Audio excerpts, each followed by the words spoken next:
ça y est, j'ai quitté le parc de la Vanoise hier. Donc j'ai bien passé 4-5 jours. C'était génial. Vraiment top. J'avais déjà beaucoup aimé l'année dernière et cette année c'était vraiment génial. Des petits refuges vraiment cool. Et une chambre, toujours une bonne météo, sauf avant-hier. Là c'était un peu orageux. Je me suis tapé de la grêle. Donc j'ai fait une petite journée. Je me suis arrêté au refuge de la Valette. Superbe endroit. On a découvert l'emplacement que le lendemain matin parce qu'on était vraiment dans les nuages la veille quoi. Mais génial. Franchement, ces premiers jours en France là, c'est top. C'est vraiment drôle parce que le fait de tout comprendre, ça c'est mon côté un peu, je sais pas, peut-être curieux ou mon besoin de rattraper un peu le temps perdu, mais c'est vrai que je me rends compte que je m'accroche très vite aux discussions des uns et des autres. Du coup j'écris beaucoup moins aussi. J'ai beaucoup moins de temps seul. C'est vrai que là le fait de ne pas pouvoir bivouaquer où on veut dans la Vanoise, on est un peu obligé de bivouaquer à côté des refuges. Et du coup il y a forcément du monde. Et c'est vraiment toujours sympa de rencontrer toutes ces personnes quoi. Donc non, vraiment top. Enfin, donc ouais, effectivement plus de monde aussi sur les sentiers. C'était pas non plus l'autoroute hein, mais il y avait plus de vie on va dire. Et là je repars je suis reparti de Modane ce matin. Et donc j'ai encore 1 ou 2 jours à suivre le GR5 et je bifurquer après vers les Écrins et le Massif Central. Et a priori là il y aura beaucoup moins de monde. La rentrée je crois que c'est lundi, quelque chose comme ça. Donc il va y avoir beaucoup moins de monde sur les sentiers aussi. Mais et voilà, génial. Et les couleurs un peu d'automne, ces couleurs un peu orange et jaune que j'aime beaucoup sont déjà là. J'ai hâte de traverser des parties de la France en plus que je connais pas bien, le Massif Central, le sud de la France, là tout ça je connais pas bien du tout, pour aller dans les Pyrénées. Donc j'ai vraiment hâte de découvrir tout ça. Et fin de l'été, début de l'automne, c'est vraiment une période géniale pour la marche quoi, donc j'ai vraiment hâte.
J'ai quitté un peu plus tôt le refuge des Derrières et j'ai fait la rencontre de Marie-Vonne et Daniel qui m'ont invité chez eux ce soir.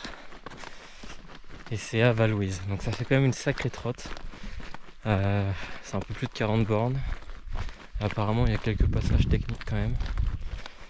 Donc je vais voir, il n'y a pas de pression, hein. Si je le fais pas, c'est pas grave. C'est vrai que ça peut être super sympa, ils sont adorables. On s'est rencontrés au petit-déj. C'est vrai que c'est l'avantage de s'arrêter à côté des refuges. Là maintenant il n'y a plus de restrictions, mais hier ça faisait déjà une bonne journée. Et puis en fait le temps était ultra menaçant. Et comme souvent, 10 minutes après avoir planté la tente, orage, grêle. C'était assez impressionnant sur la tente de tente. Mais tout a très bien tenu. Il a sacrément plu pendant 2-3 heures. Donc j'étais encore une fois bien content de de la décision prise parce que j'étais à deux doigts de continuer. Hein. Il y avait, par là où je suis passé, là en fait après le refuge, il y a des beaux lacs et c'est vrai que par beau temps, c'est des emplacements de bivouac de rêve. Enfin, c'est vraiment parfait. Mais du coup, aucun regret. Et ce matin, c'est magnifique. Le temps, c'est vraiment bien découvert. C'est sauvage, il n'y a personne. C'est vraiment que du bonheur. Donc voilà, donc on va voir si j'arrive à le faire jusqu'à Val-Louise. Et si c'est le cas, bah, je pourrais dormir au chaud, petite douche, un bon repas. Donc génial.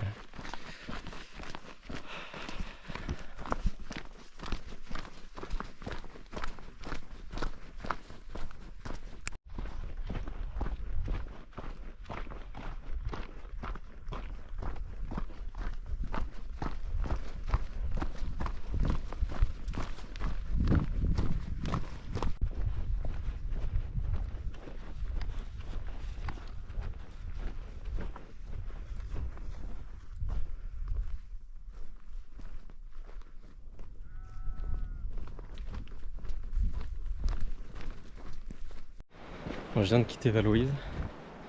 J'ai bien retrouvé Marie-Vonne et Daniel hier. C'était génial. Je suis arrivé à la Casse, à côté de Val-Louise. Je me suis assis sur un banc, il était quoi? Il était 19h. Et 10 minutes après, il y avait leur camping-car qui arrivait. Donc timing parfait.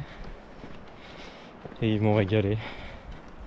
Avec de la tartiflette, des petits cocktails, un bon apéro. C'était vraiment génial, une bonne douche, une bonne lessive.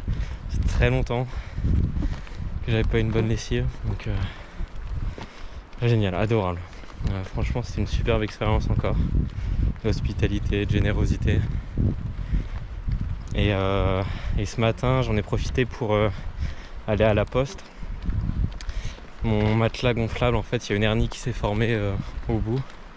Et c'est un problème qui est couvert par la garantie. Donc il y a une dizaine de jours, je suis rentré en contact avec le SAV. Et ils m'ont dit pas de soucis. Donc fallait juste que... En fait, fallait que je découpe dans le matelas la référence du produit. Donc fallait que je trouve déjà un matelas de substitution parce que je pouvais plus l'utiliser.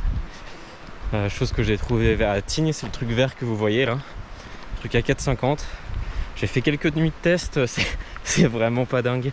Je comprends aussi le prix que je mets dans mon matelas. C'est vraiment quelque chose d'important parce que là, ça n'a rien à voir, quoi. Ça n'a vraiment rien à voir. Donc j'ai enfin pu poster la référence pour le SAV. Et donc j'ai demandé à ce qu'ils puissent, s'ils pouvaient me l'envoyer dans un point relais à Viviers. Une ville dans l'Ardèche que je devrais atteindre normalement dans une semaine. Donc j'espère que ça va le faire. Parce que ouais, ce matin j'ai charcuté mon matelas, ça me faisait bizarre. Mais en tout cas il a quand même bien tenu. Hein. Il avait fait la traversée des Alpes l'année dernière et là il a quand même tenu bien 4 mois de voyage. Donc franchement content. Et content que le problème soit couvert par la garantie parce que c'est quand même pas donné ces choses là. Donc voilà, je croise les doigts pour que le SAV revienne vers moi et me dise ok, pas de souci, on peut te l'envoyer à Viviers et ce sera parfait. Donc en attendant, ça fait un peu de poids en moins dans le sac, donc c'est pas plus mal.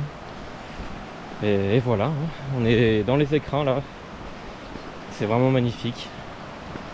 Je profite de ces dernières journées de montagne parce que dans 3-4 jours je vais être bien plus bas. Donc ça va être changement de paysage. Je suis très content aussi, ça va varier un peu. Et puis ça va faire un peu le vide avant de retrouver les belles montagnes des Pyrénées. Donc ça va être sympa. Je pense que ça va me permettre aussi de faire des bonnes journées. Il y aura beaucoup moins de dénivelé. Donc voilà, j'ai hâte de découvrir cette partie de la France aussi que je connais pas du tout. Donc très content.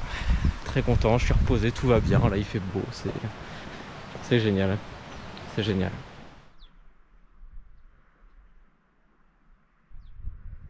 Encore au col de montée, on voit la trace là, puis là ça montait raide, et moi je viens de derrière, je vais remonter toute la vallée, c'est génial, Ça souffle pas mal, là je suis un peu à l'abri. Le temps est assez menaçant mais pour l'instant ça tient. Et là regardez, oh c'est génial. Oh la vache, je le vois super bien. Alors je sais pas, je m'y connais pas assez en oiseau pour dire quel type de rapace c'est, mais on les voyait super bien. Ouais, c'est magnifique.